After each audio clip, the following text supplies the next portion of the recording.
Bismillahirrahmanirrahim. Assalamualaikum warahmatullahi wabarakatuh. Perkenalkan, nama saya Taufik Hidayat dari kelas 3J, ya, pendidikan agama Islam.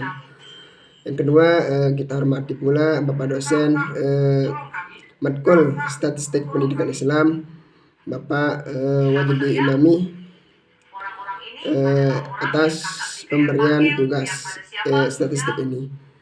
Nah, pada kali ini kita akan membahas beberapa tema, ya, atau variabel seperti penentuan mean pada data pretest sama posttest, lalu membuat tabel bercatnya, terus analisis ujian. Terus ya, yang keempat adalah uji analisis korelasi Pearson ataupun Spearman. Nah, selanjutnya marilah kita ke pembahasan. Assalamualaikum warahmatullahi wabarakatuh. Pada pertama ini kita akan membahas tentang bagaimana cara mencari mean pada pretest ataupun pada posttest, ya. Mencari nilai data maksudnya pada pretest ataupun posttestnya. Nah, pertama, pada sebelumnya kita sudah menerima datanya, gitu kan. Sekarang tinggal kita mengolah daripada data tersebut untuk mendapatkan nilai mean-nya. Nah, apa itu nilai mean? Maksudnya adalah hasil dari penjumlahan semua nilai data atau disebut dengan nilai rata-rata. Nah, pertama, pada kolom nama kita tulis pretest, oke. Nah, kita enter. Selanjutnya kita tulis posttest, ya. Seperti yang sebelumnya kita bilang, kita ingin mencari data dari pretest ataupun posttest, data mean-nya. Nah, kita enter. Oke. Nah, tentu ini adalah tipenya numerik, ya. Ini menggunakan nomor, ya, atau angka, karena ini adalah termasuk kuanti, ya. Selanjutnya kita langsung ke labelnya. Apa maksudnya labelnya itu? Judul yang mau kita tulis, nah, supaya jelas gitu. Contohnya saja kita dari pretest itu kita taruh ibaratnya sedang mencari nilai rata-rata ujian dari seorang siswa. Misalnya labelnya itu nilai ujian dari saudara Nopandi, kita tulis. Dan untuk posttestnya sedang mencari nilai ujian dari nilai rata-rata ujian dari saudara Rozi.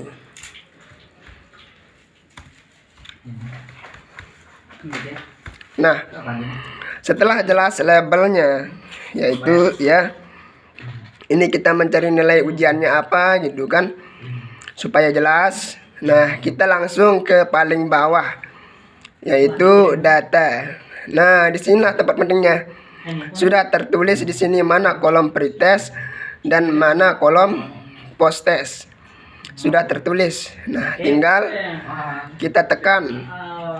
Lalu kita klik Ctrl F. Nah, biasanya pada Ctrl F, ya, itu sudah kita copy pada data sebelumnya di instruksi tugas UAS. Nah, kita kembali. Oke, setelah kita menaruhnya di sini pada kolom data, selanjutnya di sinilah tempat kita mencari proses pencarian mean-nya itu. Pertama kita klik analis, lalu cari kata deskriptif statistik.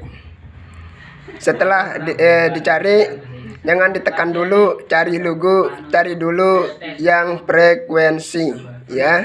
Kita tekan. Nah, ini sudah terlihat gambarannya. Ada nama Nopandi sebagai pretest dan saudara Rozi Irawan sebagai posttest. Kita pindahkan ke kolom variabel. Nah, bagaimana cara memindahkannya? Klik tanda panah ke kanan, klik. Nah, kita tekan juga saudara ini, klik. Nah, oke, sudah terpindah ke variabel. Lalu yang kita cari itu adalah statistiknya, ya, penghitungannya. Nah, bukan memformatnya ataupun charge gitu kan. Kita klik statistik. Nah, di sini sudah tertera ya, paling kanan. Ada min, median, mode, dan sum. Nah, yang kita cari itu yang mana? Ini paling atas adalah minnya. Kita tekan. Oke, sudah tertekan. Lalu paling bawah yaitu continue. Lalu klik OK. Oke.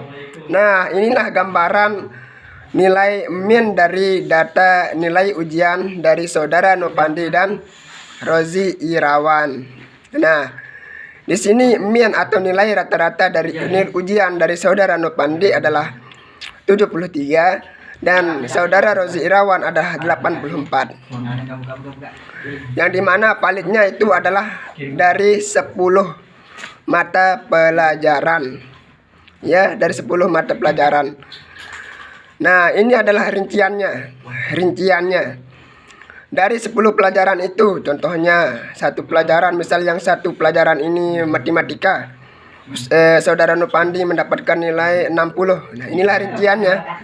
Total dari semua ya nilai rata-rata ini. Nah, inilah rinciannya dari 10 pelajaran itu. Nah, ada yang 2 juga, berarti ini menunjukkan ada 2 pelajaran yang didapatkan oleh Nopandi itu nilai 69.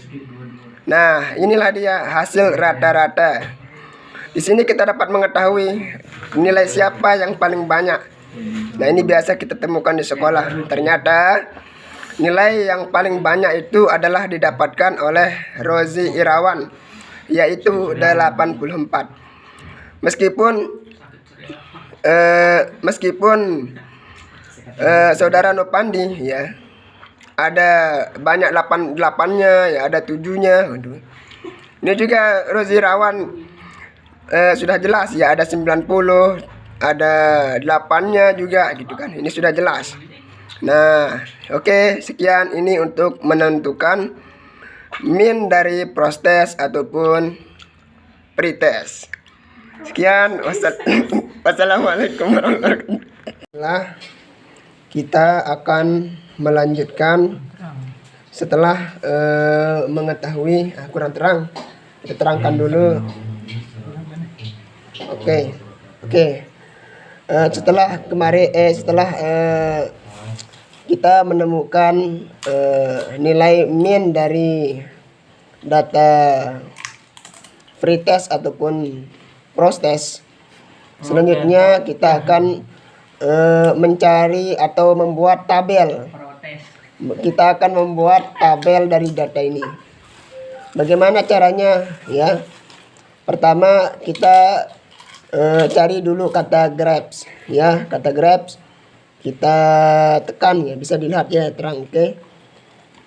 Kita tekan lalu pilih yang paling bawah.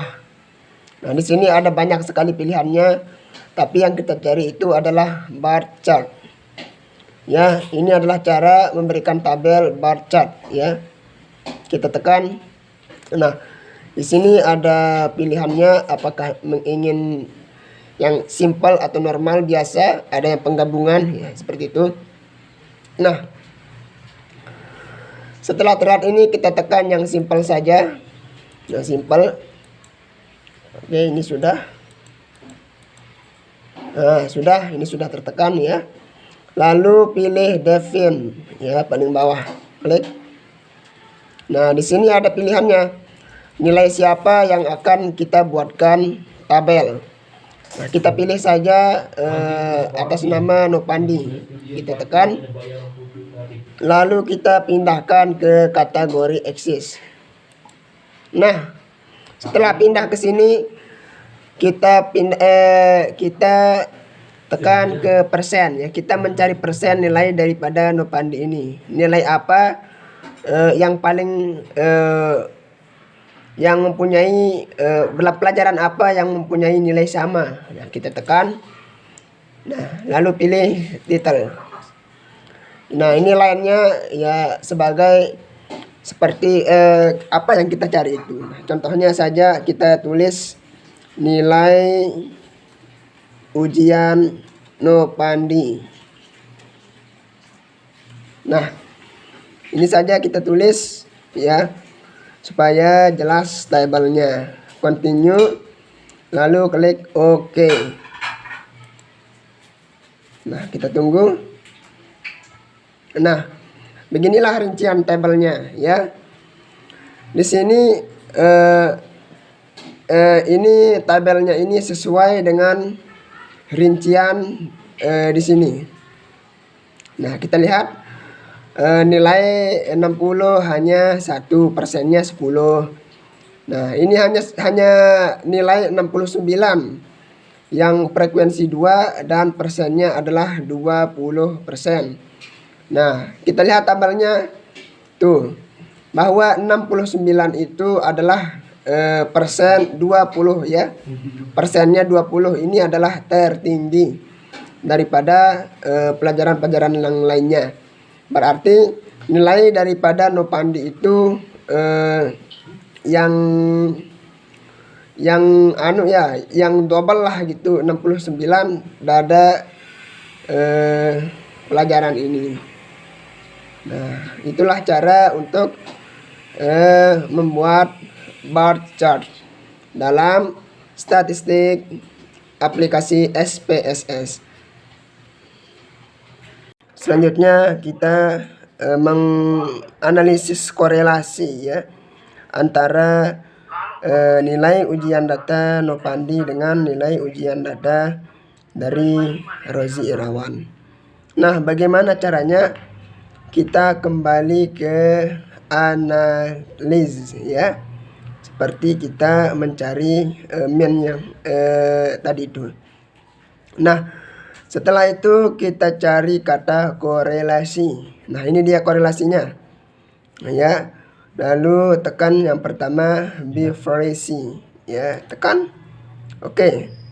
Nah, ini gini ya pada awalnya. Nah, ini kita pindahkan ke variabel. Kita pindahkan dua-duanya.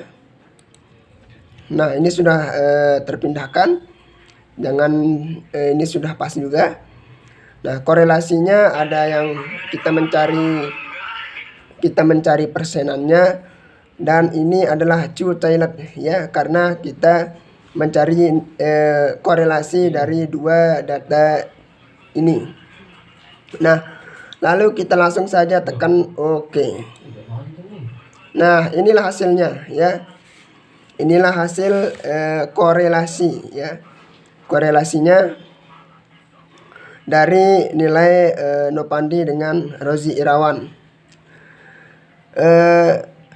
Kita ingin mengetahui signifikansi daripada korelasi ini. Tentunya bagaimana korelasi, apakah ini berkorelasi atau tidak gitu. Nah, jika signifikansinya adalah 0,05 gitu. Jika signifikansinya, nilai signifikansinya maksudnya kurang, lebih kecil daripada 0,05, maka dia berkorelasi. Nah, kita lihat signifikansinya adalah Rozi Irawan 293, 0,293, dan Rozi Irawan adalah 0,293. Saudara Nopandi maksudnya 0,293. Ini adalah lebih besar daripada 0,05, berarti ini tidak berkorelasi. Nah, dan apakah korelasinya ini adalah sedang, kuat, ataukah sangat terkait gitu. Kan yang tadi itu ya, kita lihat nilai personnya. Nah, person korelasinya. Jika dia 0,81 sampai dengan 1,00 ke atas dari nilai person korelasinya, maka dia berkorelasi. Ya, mungkin terbalik yang tadi ya. Maka dia berkorelasi. Nah, kita lihat person korelasinya ada yang 0,369. Ini adalah jauh ke atas. Nah, maka ini korelasi ya. Jika kita lihat dari personnya, kalau signifikansinya itu lebih besar daripada 0,05, dia tidak berkorelasi. Signifikansinya tidak berkorelasi. Namun persen daripada korelasinya itu melebihi 0,81 sampai dengan 1,00, dia dibilang berkorelasi. Nah, selanjutnya setelah kita akan melanjutkan pembahasan kita setelah kita mencari korelasinya, apakah persennya korelasi, apakah signifikannya. Jika kita sudah rincikan, kita akan menganalisis ya. Kita akan uji analisis data tersebut. Nah, dengan pengujiannya kita seperti biasa klik analyze, lalu kita tekan descriptive statistik.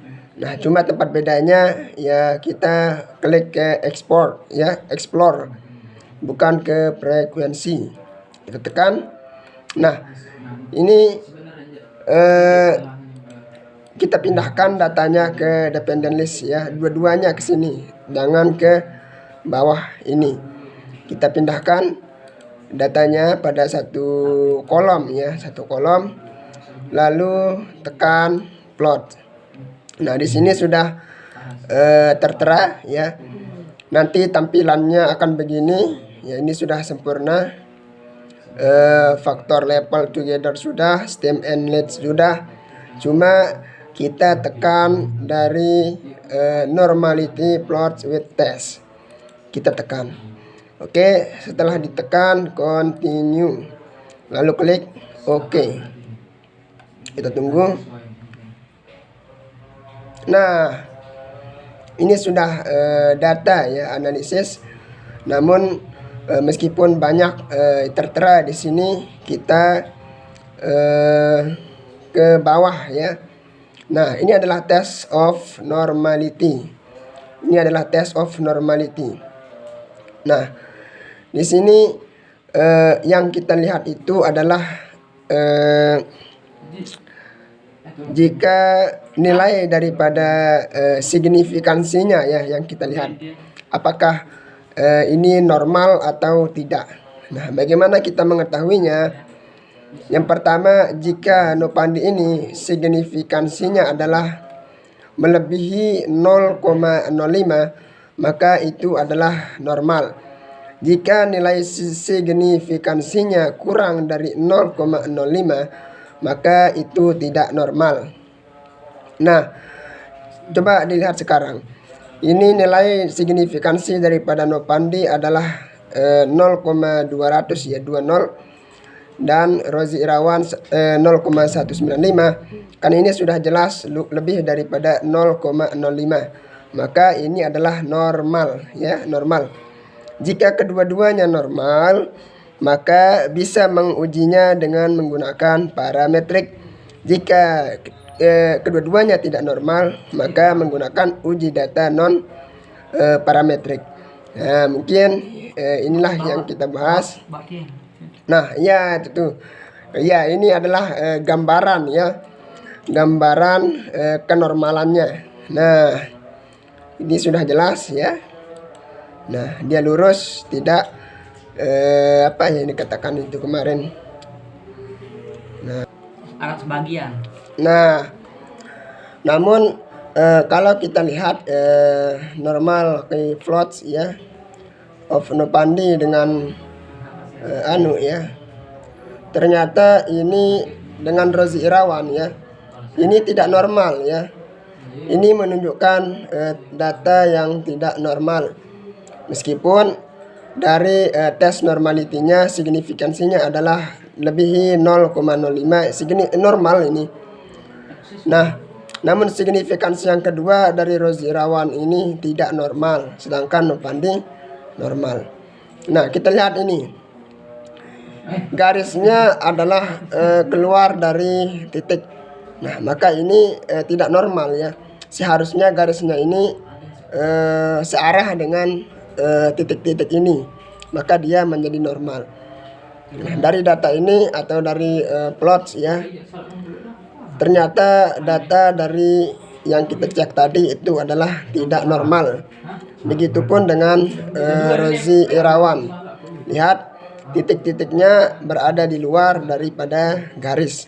Maka data tersebut kedua-duanya tidak normal ya. Mungkin hanya itu dari saya. Kalau ada pertanyaan silahkan komen ya. Kalau bisa like, subscribe, and komen. Sekian. Assalamualaikum warahmatullahi wabarakatuh.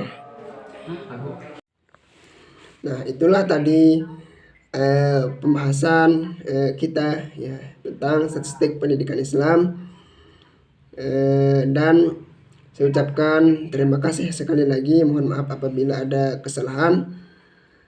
Jangan lupa juga untuk like, comment, and subscribe. Sekian. Wassalamualaikum warahmatullahi wabarakatuh.